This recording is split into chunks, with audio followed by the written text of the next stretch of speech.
Hello. Start. Hello. Good morning. Today we are speaking about nutrition, most common topic, and it is also repeated one, which we get same in community medicine also. So this is nutrition from pediatric wise. No need to take notes because most of them are taken from the OP card. Okay. So nutrients are characterized as micronutrients, including carbohydrates, protein, fat, and micronutrients such as vitamin, minerals, and trace elements. So nutrients energy per gram. This is most important as per MCQs for NEET exam. This carbohydrate 4.1, protein 4.2. Please take these notes because OPK mentioned only 4 kilocalories. So most accurate is carbohydrate 4.1 kilocalories, protein 4.2 kilocalories, fat is 9 kilocalories, and fiber and water is 0 kilocalories.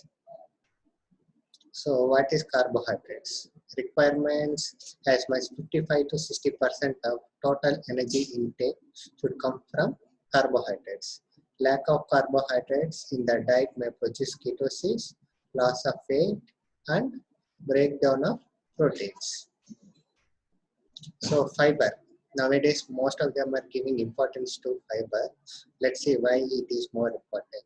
Fiber determines the quality of carbohydrate. Dietary fibers are also called non-digestible or unavailable carbohydrates. As they are not digested by the enzymes in the gut, they have very little nutrition value, but they are essential for the normal functioning of the gut. Elimination of waste, bile acid binding capacity, and for maintaining the growth of normal intestinal microflora.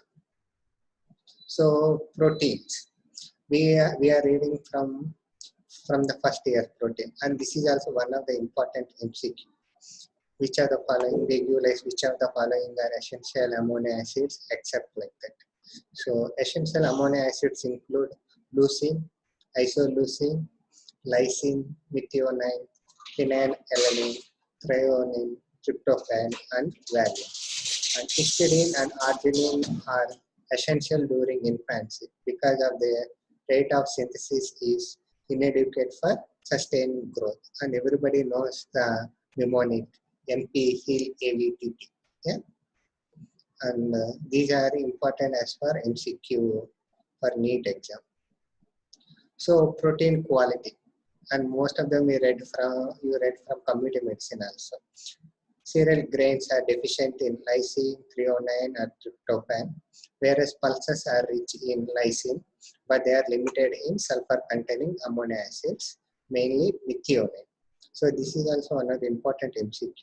Yeah? Please remember that cereal grains are deficient in lysine, threonine, or tryptophan, whereas pulses are rich in lysine, but they are limited in sulfur-containing amino acids, mainly methionine. So what we will give? So we will combine both of them. When cereals are taken in combination with pulses, deficiency one is made good by excess in other, thereby improving the quality of proteins in the food. Okay, next we will go for egg. So egg protein has the highest nutritive value and is therefore taken as reference protein. And the value of others is expressed in relative to the egg. So any parameter like NPU, digestive coefficient, nitrogen retaining capacity, for everyone it is the superior one because it is taken as a reference point. So requirements, nearly 10 to 12% of the total energy should be provided from protein sources. So next we'll come to fats. So carbohydrates, proteins, and next fats. And fatty acids are classified into three groups: saturated fatty acids, monosaturated fatty acids, and polysaturated fatty acids. So human can synthesize saturated fatty acids and monosaturated fatty acids besides obtaining from them diet. But PUFA cannot be synthesized in the body, and we have to provide it through diet. Okay. So again, this is microbiology saying that unsaturated fatty acids have double bonds, cis or trans form. Okay, and cis forms are not, and cis forms are nutritionally good, and trans forms are bad for the health. Yeah. So trans fats increases the risk of coronary artery disease due in part by increasing the LDL, lowering HDL. Hence, trans fat intake is best avoided. Okay. So PUFA are organized mainly into two series, that is linoleic acid and alpha linoleic acid, depending on the position of the double bond. And here your MCQs will lie here. Linoleic acid and alpha linoleic acids are long chain dietary fatty acids, and they will give this one. Linoleic acid get metabolized to arachidonic acid, whereas alpha linoleic acid to EPA, DPA, and DHA, where EPA is called eicosapentaenoic acid, docosapentaenoic acid, and docosahexaenoic acid. So please remember these one because these usually ask in MCQs. And again, medium chain triglycerides are an immediate source of energy as they are transported directly from the small intestine to the liver by portal way and buried immediately to produce energy. But prolonged use of MCT alone leads to essential fatty acid deficiency. Usually, so for this, usually for low birth weight preterm babies for gaining weight, we usually advise to add little drops of MCT oil along with the food. And somebody will ask what is MCT oil means. It is simply coconut oil. A purified coconut oil is MCT oil. Because coconut oil contains majority of MCT content. Okay, and also more intake of MCT oil will lead to diarrhea. So, but it is not inside it, but it is helpful for direct source of energy. We cannot give them because prolonged use of MCT alone leads to essential fatty acids deficiency. Requirements. Fats are the major source of energy in the diet. In normally growing children, about 25 to 30% of energy should be derived from the fats, which include 10 to 15 invisible fats. However, in malnourished children, up to 45% of calories can be safely given from the fat. As I said previously, because for preterm or SAM, we used to give little bit of MCT oil per caloric wise. These are again MCQs, no need to for theory exams. Usually they will ask what is the energy requirement for infant for 0 to 6 months is 90 kilocalories and a protein is 1.2 grams per kg per day. For 6.2, this 80 kilocalories per kg per day. And if you notice the protein content is increased and caloric value is decreased. So what is invisible fat?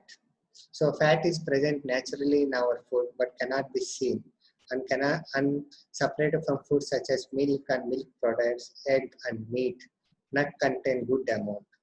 Whereas cereals, pulses, vegetables and fruits contain negligible amount. So every in nature, every food will have certain amount of carbohydrates, proteins and fat, but they vary only in a predominance. So for every food, it contains some negligible amount of fat. So somebody will ask which is the best oil to use for cooking. So this is the one. There is no single oil with the ideal composition. Okay, it is recommended to use a blend of 2 or more vegetable oils. If somebody will go to showrooms where you can see the mixture of vegetable oils. So everybody is now going to this 2 or more vegetable oils combination is good for the health.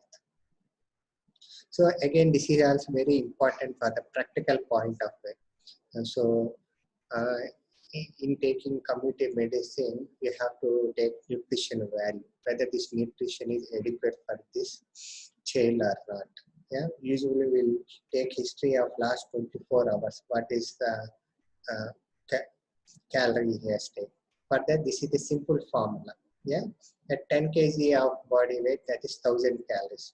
Means for each kg weight, that is 100. 10 into 100 is 1000. From 10 to 20, it is 50 calories for each kg above. Okay, for 15 kgs, it is 1250. Yeah, because 15 kgs means 10 plus 5. For 10 kgs, it is 1000. For 5, 5 into 50, 250. 1250 calories. For more than 20 kgs, then we will add 20 kilocalories for each 1 kg about 10 kgs. For approximately 30 kgs, we require. So how does we calculate 30? 10 plus 10 plus 10. Okay, first initial 10 kgs, it is 100, that is 1000. After that 10 to 20, that is 50 kgs per kg above. So then again it is how much? 10 into 50, it is 500. So 1500.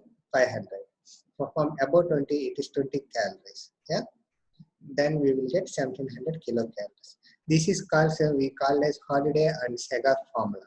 Okay. Same formula is utilized in making fluids. Yeah. For fluids also we will calculate the same formula. For initial 10 kgs, it is 100, the next 10 to 20, it is 50, after that it is 20 kgs. So complementary feeding. Yeah, this is important for your theory pattern. Like complementary feeding. Yeah, after 6 months, we usually advise exclusively breastfeeding for 6 months. After 6 months, the baby should be fed with some formula, because breastfeeding alone will not enough for the growing demands by the infant. So after 6 months, we can start the feeding, and they will ask which is the correct age to start. So 6 months is taken as arbitrary according to Indian customers, whereas some countries they will use 4 to 5 months in between. Yeah. So after 6 months of age, breast milk alone is not enough to make an infant grow well. Complementary feeding refers to feed which complements breast milk and ensure that child continues to have enough energy, proteins, and other nutrients to grow. And somebody will ask, what is the age limit to give for breastfeeding? Yeah, usually we advise for 2 to 5 years. Yeah, they can give up to 2 years, but exclusively should be given up to 6 months. After 6 months, breastfeeding is alone not enough. Yeah, we have to start our home foods. Yeah, breastfeeding is encouraged up to 2 years of age or more in addition with normal food. Actually, WHO recommended up to 5 years. Up to 6 months. So when baby birth from day 2 of 6 months, they will ask how long, how frequent we have to give. Usually we say demand feeding. So when feed once, baby usually cries. Crying is the last step. Before crying, usually they will make some lip smacking and they will keep fingers in the mouth. It helps a cue that child is hungry to give feeds. Yeah. So breastfeed as often as the child wants. That is called demand feeding, day and night. At least 8 times in a 24 hours you should be given. Do not give any other foods or fluids or not even water. This is the most common OP. During summer they will come and ask whether to give water because of hot summer. Even though it is hot summer, up to 6 months we should not give anything except breast milk. Okay, continue breastfeeding even if the child is sick. If somebody is in see in a pediatric ward, we usually advise breastfeeding even child is admitted in NICU or PAC. So 6 to 12 months breastfeed as often as the child wants. So what is this complementary feeding? So this is taken from OP Guy, which is the book written from North India. So we will find some terminology in Hindi. Yeah, give at least 1 katori. Katori means spoon, like having more hollow one. So serving at a time of mashed roti, bread, biscuit mixed in sweetened undiluted milk, or mashed roti, rice, bread mixed in thick dal with added ghee or oil, or khichdi with added oil and ghee. This is because I said because it is author is from North India, so the terminology was from North India. So we can make our home food with dal called pappu. We will not use mashed roti. We will call as idli. Yeah, and add cooked vegetable in these servings. Offer banana, biscuit, chiku means sapota, mango or papaya as snacks in between the serving. So complementary feeding only with home available foods. It may ask your as a theory question. So when you are starting in complementary feeding, yeah, how frequent you have to give? Yeah? That is 3 to 4 times per day you breastfeed. If not breastfeed, you have to give 5 times. Yeah, remember keep the child in your lap. We feed with your own hands. Wash your own and child hands with soap and water every time before feeding. This indicates a hand hygiene. So this is the most important one. Balanced diet. So taking more proteins is not enough, not good for the health. Taking more fats also is not good for the health. So it should be a balance. So how do you define a balanced diet? Yeah. Balanced diet is defined as nutritionally adequate and appropriate intake of food items that provide all the nutrients in required amounts and proper proportion to ensure normal growth, development, and disease-free optimum health among the children and adults. Wide variety and combination of foods are used to formulate balanced diet for various categories of people to meet their needs. Yeah, balanced diet. So these are important definitions. So please make note of it. What is undernutrition? So undernutrition is a set of condition that result from inadequate consumption, poor accretion, or excessive loss of nutrients. This is called undernutrition. Then what is overnutrition? Giving more amount. That is include overweight and obesity and is caused by overindulge or excessive intake of nutrients or pathological condition. Both are not good. Undernutrition has its own problem and overnutrition has over problem. So sometimes they will ask a question to write on malnutrition. So malnutrition will include both undernutrition and overnutrition. So they will twist the question. So malnutrition means even obesity also included in malnutrition. See what WHO said refers to deficiencies or excess or imbalance in a person intake of energy and or nutrition. Thus, malnutrition denotes both undernutrition as well as overnutrition. So, if they ask to write on malnutrition, we have to write both undernutrition and overnutrition. Overnutrition includes means obesity also. We have to make a note. Yeah. Sorry.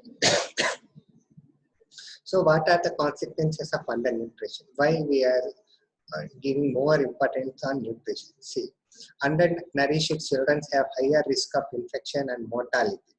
Yeah, and undernutrition is associated with 35% of under 5 child deaths. Yeah, still you have to believe this is the most important cause of under 5 child deaths. If somebody, this is the most important MCQ. Undernutrition or malnutrition is the leading cause of death under 5 children death. Still you have to believe. Still it continues in India. Undernutrition is strongly associated with shorter adult height, poor lean weight, less schooling, low cognition, and reduced economic productivity, and for women, lower offspring birth. So low birth weight and undernutrition in childhood are important risk factors for diabetes mellitus, hypertension, and dyslipidemia in children. So everything they are relating to the undernutrition less than 2 years. So we have to give more importance. Yeah. So this is only for practical purpose because somebody will say my child is not growing well. Yeah, that is not correct to work. If the child is born in health, we have to see okay. for 1 month where is he. Please follow this growth chart, because everything we will tell about undernutrition below third centile, overnutrition over the 97th centile. Based upon these charts only we will tell, not by seeing. Yeah, by age, how much is weight correlate we will tell. Third centile means this is 2 standard deviation. Third centile and 97th centiles are 2 standard deviation either else. So you know that color pink indicates the chart is for girls. So they are specific charts for boys and girls. So boys they indicate blue color, for girls it is pink color. And you have read about WHO growth charts. They plotted all over the world, from India, Africa, some who are exclusively breastfed. So they draw the charts up to 5 years. So we have also our Indian population charts, IAP charts. Okay, for UG levels, we have to know WHO growth charts. Okay, so pink color for girls, each one will have specific, and that is for weight. This is for the length. You know that at birth they will be have 50 centimeters. At 1 year they will have 75. Yeah, we have to make to plot on the growth charts.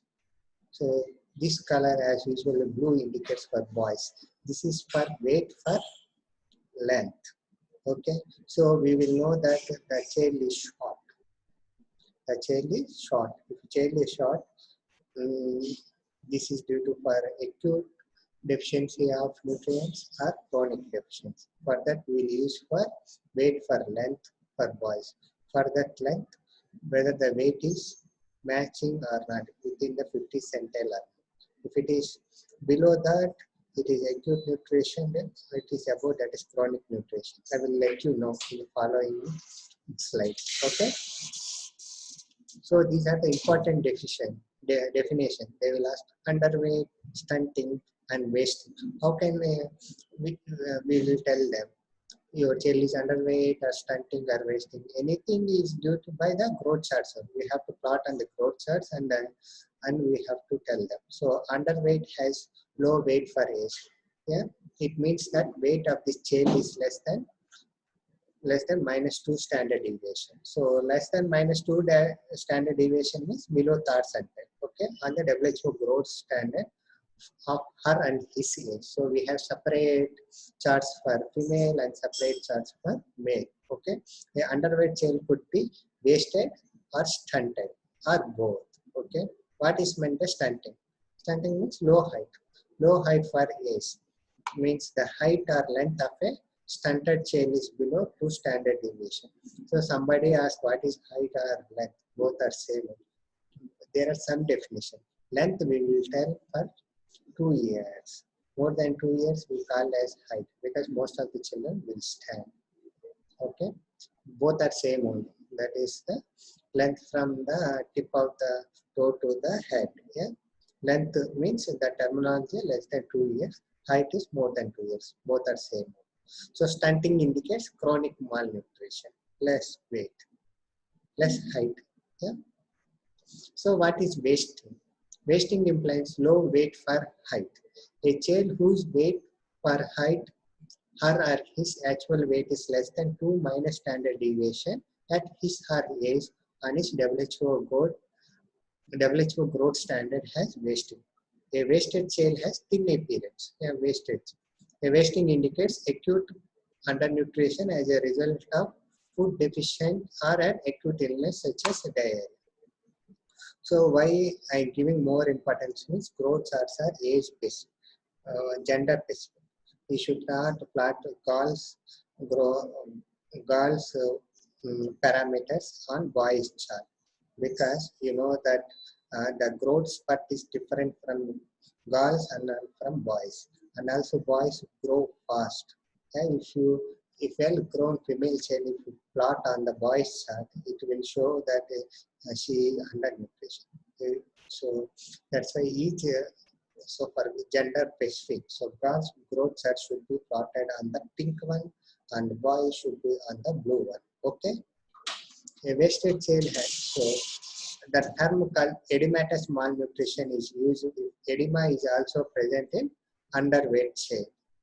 Yeah, clinical classification of undernutrition as marasmus kwashiorkor or marasmus kwashiorkor.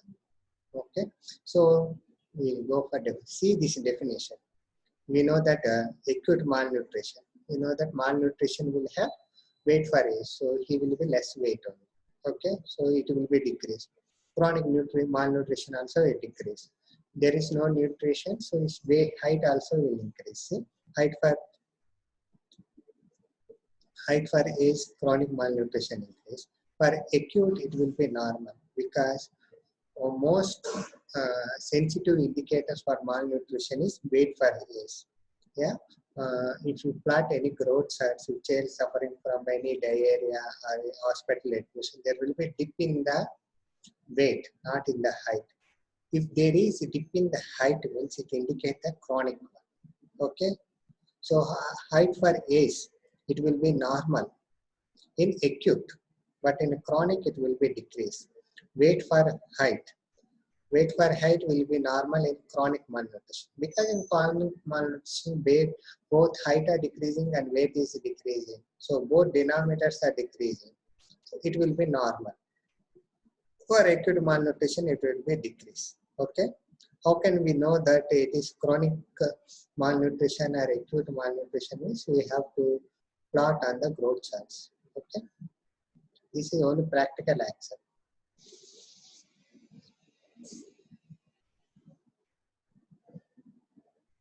Series. And same thing you read this in community medicine. SP. So I said childhood malnutrition is the underlying cause for estimated 45% of all deaths among under five children. So this is important MCQ. Childhood undernutrition or malnutrition.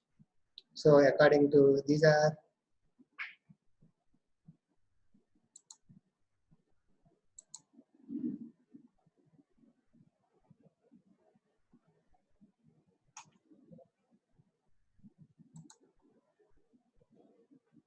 where is this? Somebody raised the hand.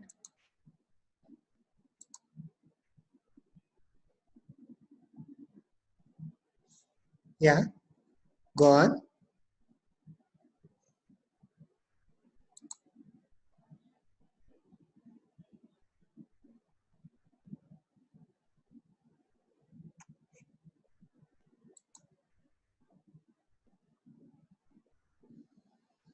Okay.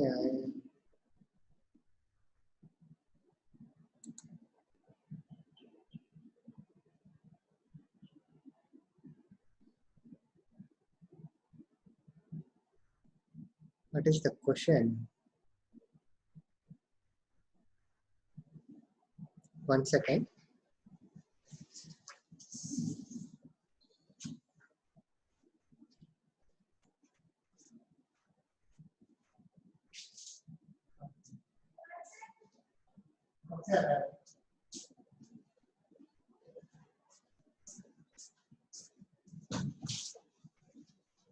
ఎవరో question అడిగారు ఎట్లా అది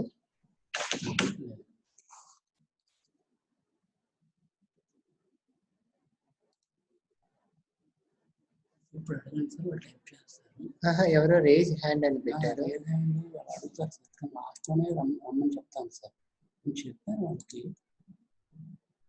ఒకరు ఎవరో raise hand అని పెట్టారు sir మీరు continue అయిపోతాను సార్ మెసేజ్ ఇస్తాను 5 minutes ముందు వాళ్ళు ముందు వెయిట్ చేస్తున్నారు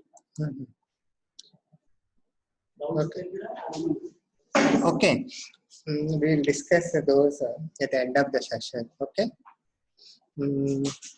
So this is the most important MCQ. And again, this is one importance of fetal life and first 2 years of age for linear and brain growth. So length at 2 years is the predictor for adult height and productivity. Brain achieves near adult size by 2 years of age. That's why we need a good nutrition up to 2 years of age. It is practical impossible to revise the height and brain growth deficit after 2 years of age with nutrition and other interventions. So it is simply too late. So somebody will ask length at 2 years of age. Here again some practical question will arise, because if child is if baby born preterm at 30 weeks, yeah. So our term is around 40 weeks.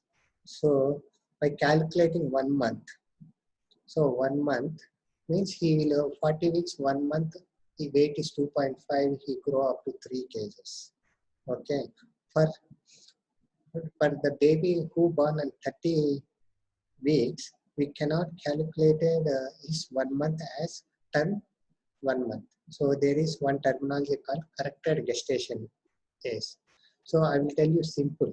If 30-week baby born, okay, we will take this 42 weeks as term and this 12 weeks as 3 months. Okay, if 30 weeks baby born and his age is 6 months, now he come to you, your OB, and his weight is roughly will take as 4 kgs. So we cannot plot on a growth charts of 6 months.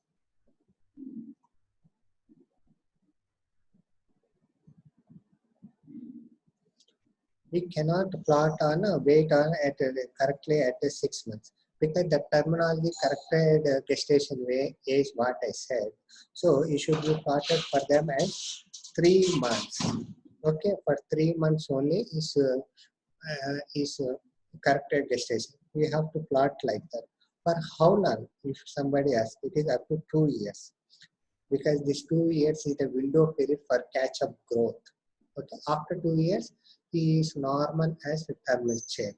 Yeah, these are some practical oriented difficulties when you calculating height and weight and growth charts below 2 years. Okay, we have to calculate a corrected growth gestational age. Okay.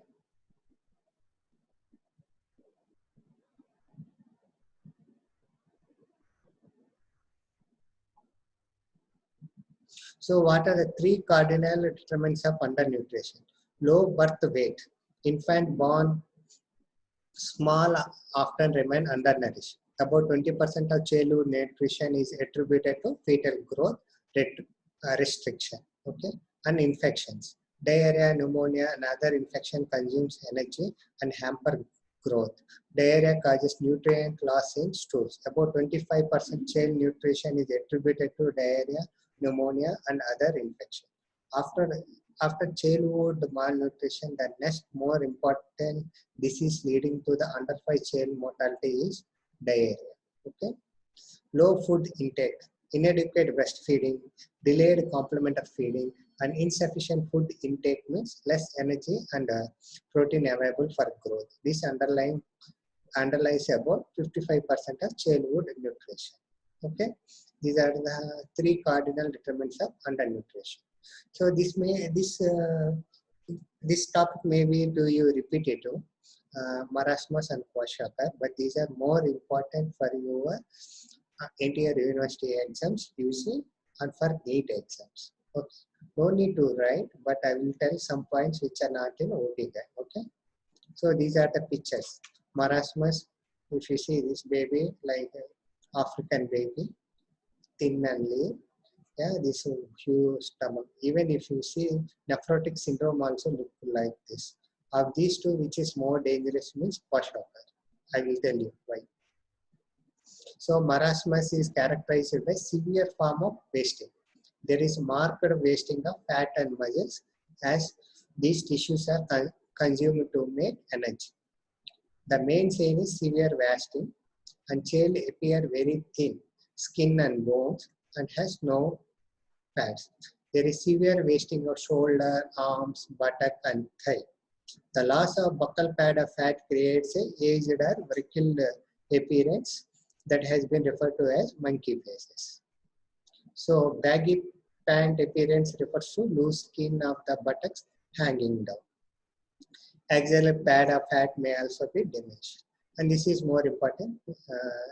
Please write it down. Child may show voracious appetite. Okay, marasmus represent the compensated phase of PN. These 2 points are not there in OP guy, and these are important. Which of the following will have voracious hepatite? That is marasmus. So kwashiorkor. So this is uncommon in India now because we have various central government schemes to provide food to the infants and toddlers and children. Okay, so it is usually affect the children age 1 to 4 years. The main sign is pitting edema, usually start in the legs and the feet and then spreading. In more advanced cases to the hands and face. Because of edema, children with kwashiorkor may look healthy, so that their parents view them as well-fed, because this does not indicate overnutrition. This indicates undernutrition because of less albumin. So general appearance, child may have fat sugar baby appearance. Edema, it ranges from mild to gross and may represent up to 5 to 20% of body weight. Actually, this overweight is only due to the edema. So muscle wasting, it always present. Child is often weak, hypotonic, and unable to stand or walk. Skin changes, and this is important bit. Okay, the skin lesion consists of increased pigmentation, disclamation, and dyspigmentation. Pigmentation may become fluid, resembling flaky paint. So they will ask flaky paint appearance is seen in kwashiorkor. Okay, this distribution is typically in buttocks, perineum, and upper thigh. Petechiae may be seen over the abdomen. So mucous membrane, smooth tongue. So smooth tongue, some vitamin deficiency, chelosis, B vitamin deficiency, angular stomatitis, and herpes simplex stomatitis may also be seen. Hair changes include dyspigmentation, loss of characteristic curls, and spareness over the temples and occipital region. Hair lost their luster and easily pluckable. So this is, they will ask flag sign seen in which condition. So flag sign is seen in a condition called kwashiorkor. So it's alternate bands of hypopigmented and normally pigmented hair pattern is seen when the growth of the child occurs. So you know that height will occur in spurts. So mental changes, because these include unhappiness, apathy, or irritability with sad and intermittent crying. These childs are very dull. They won't show any activity. But marasmus child is they show the signs of irritability. Yeah, they are extremely voracious appetite they have. They show no signs of hunger and it's difficult to feed them. This is the main cause. Neurological changes such as tremors are seen during recovery. Gastrointestinal system, anorexia, sometimes with vomiting is the rule. Abdominal distension is characteristics. Stools may be water or semi-solid, bulky with low pH and may contain unabsorbed sugars. So anemia. So if you come to know that the nutrition will have effect on every part of the system. Below 2 years of age, it will show in every action. So anemia, nutritional anemia is almost always associated. So cardiovascular system. These findings include cold, pale, and pale estimates due to circulatory insufficiency and are associated with prolonged circulation time, bradycardia, diminished cardiac output, and hypotension. You know that each system to work, there should be some balance. If there is anemia, hemoglobin will be less. So oxygen carrying to the tissues will be decreased. So what is called a shock? Inadequate oxygenation to the peripheral tissue is called shock. So almost all characteristics of shock are seen in malnourished child, severe malnutrition. So prolonged circulation time, bradycardia, diminished cardiac output, and hypotension. And renal functions. Glomerular filtration and renal plasma flow are diminished. there is amino aciduria and insufficient excretion of acid flows. So kidney also won't work proper. So we are taking only less amount of proteins, and proteins are nothing but amino acids, and amino acids are leaking in the urine. Yeah. So Kwashiorkor represent the uncompensated phase of PM. So this is more dangerous. And marasmus is the compensated phase. This is uncompensated phase. So they will ask, what is the triad? Classical triad. Is triad of edema. I already mentioned edema due to hypoalbuminemia. And we cannot tell what distended abdomen, facial puffiness, leg puffiness is not due to Kwashiorkor. Even nephrotic syndrome also will present like this one. So we have to take a good history. Yeah, and mostly Kwashiorkor are nowadays rarely seen in India. Most common seen in India is marasmus or marasmic Kwashiorkor variant. So markedly retarded growth and psychomotor changes and impaired appetite. Yeah. So this is mixed. So some signs in both marasmus or Kwashiorkor. So they call as marasmic Kwashiorkor. A mixed form of undernutrition manifests as edema occurring in children who may or may not have other signs of Kwashiorkor and have varied manifestation of marasmus. So stay home and stay safe. Yeah, you can ask.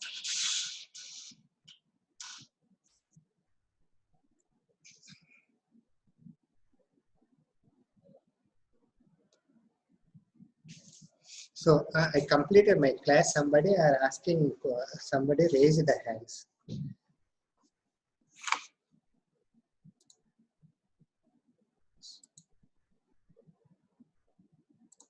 ఏదైనా doubts ఉంటే ఇందులో అడగమని చెప్పండి sir. If you have any doubts ask కూడా chat box అనండి.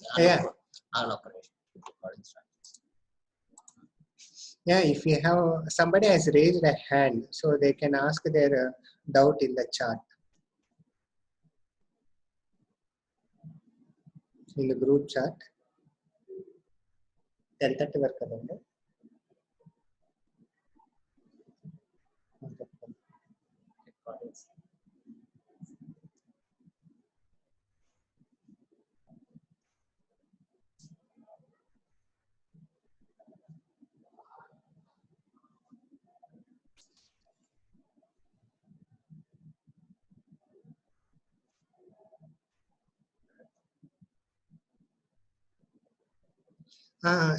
Somebody asked, does the premature child have delayed milestones even after 2 years?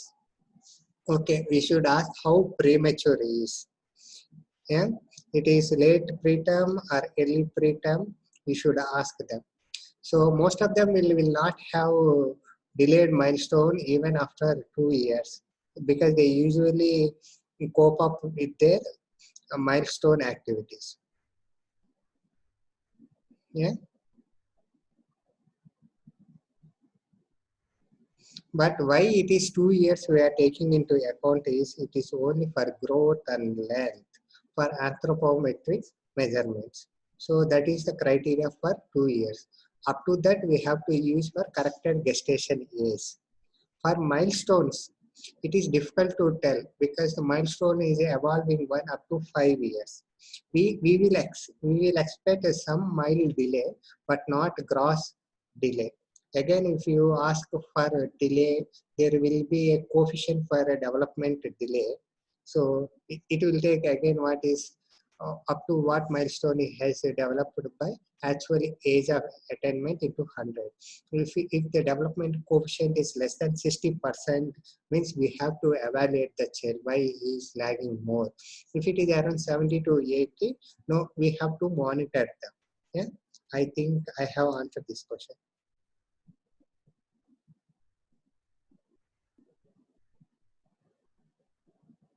Somebody asked what is how to deal with an overweight day. Again, we need to define the what is meant by overweight. Yeah, overweight it depends again on per age correction. If you ask for if baby born to diabetes mellitus, usually they will have overweight, yeah, more than 2.5 kg. Sometimes they will have 4 kgs. Okay, so that is normal for diabetes mellitus. Okay, and we have to plot them on the growth chart, and we have to monitor them. I think SPM we have read that single spot is single value is not sufficient. We have to follow that track.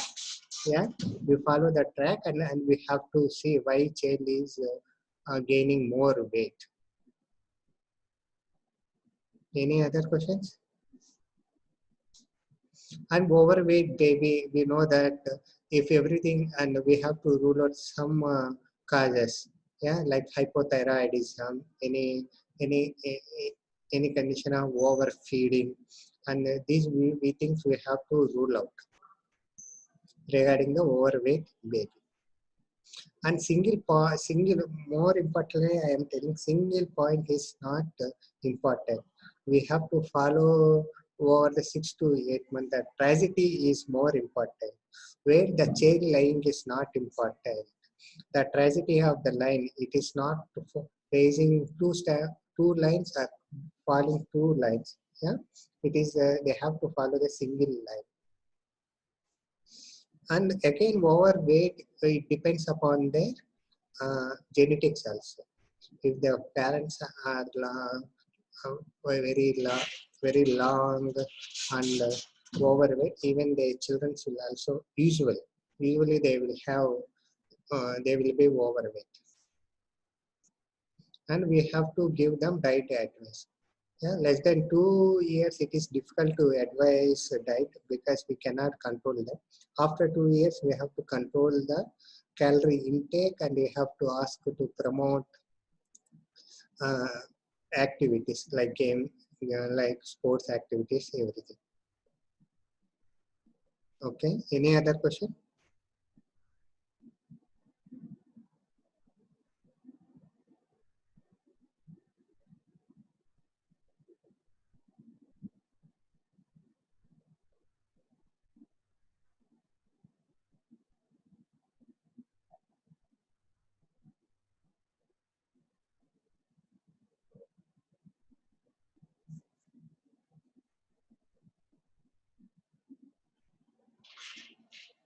So, as per UGE pattern, the most important is they will ask malnutrition, and malnutrition contain both undernutrition and overnutrition.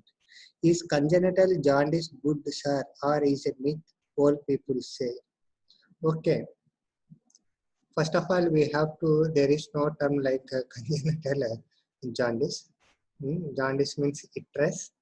Yeah. First, you should ask a question: why every baby is getting jaundice? Yeah, it is that is normal.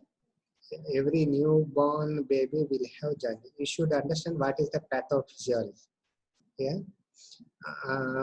So from they will have very good amount of hemoglobin, that is fetal hemoglobin. If you go for hemoglobin, there is stages like fetal hemoglobin to adult, and fetal hemoglobin lifespan is very less. So inside the body, the fetal hemoglobin lyses. Whenever hemoglobin lyses, the end product is jaundice product. So in preterms, so not in preterms, in children, in children's, usually they will have jaundice and they are in higher level. For adults, we will take as value as normal as 2. For children, we will take as 10. Okay, so they will usually will have 10, and they will always will have staining, yellowish staining of their sclera up to 2 weeks. Persistent behind 2 weeks, we have to take it. So every child will have jaundice. Yeah, that is the jaundice means. Jaundice will be present because fetal hemoglobin will rise and the product will. If the point is above the 10 and child is not feeding well, child is having fever and shock fever, then it is problematic. If the value is lying below the 10, okay, and child is feeding well, going to stool daily, avoiding urine, it is not a problem. So there is a myth old people will saying that we have to expose to sunlight. Yeah. So sunlight will not decrease the jaundice. First point, exposing to sunlight will cause you dehydration. Then old people will tell that, so we will expose to early morning, there is no hot, there is no hot. But exposing the child to cold air also is a problem. So exposing to sunlight will not treat the jaundice. Jaundice is physiological. It will be present in every newborn baby up to 2 weeks. Only the level we have to say that. Somebody said, okay, it will be helpful for vitamin D3 early morning hours. No, it is also myth. If somebody asks when in at what time that vitamin D will contain in sun rays means, it is, you will not believe. It is 11 o'clock to 3 o'clock. It's that important the sun rays containing vitamin. If they fall at that time, it fall on the skin only will produce vitamin D. So early morning exposure to skin does not help to anybody. Yeah, it does not help to the baby. It does not help to the old people also. So it is only a myth. So vitamin D3, the time is around 11 to 3 o'clock. Okay. Now you should not go at this time 11 to 3 because now you will get stroke, heat stroke. Okay. During winter and rainy season, it will be okay. Okay. We'll end the session now. Thank you.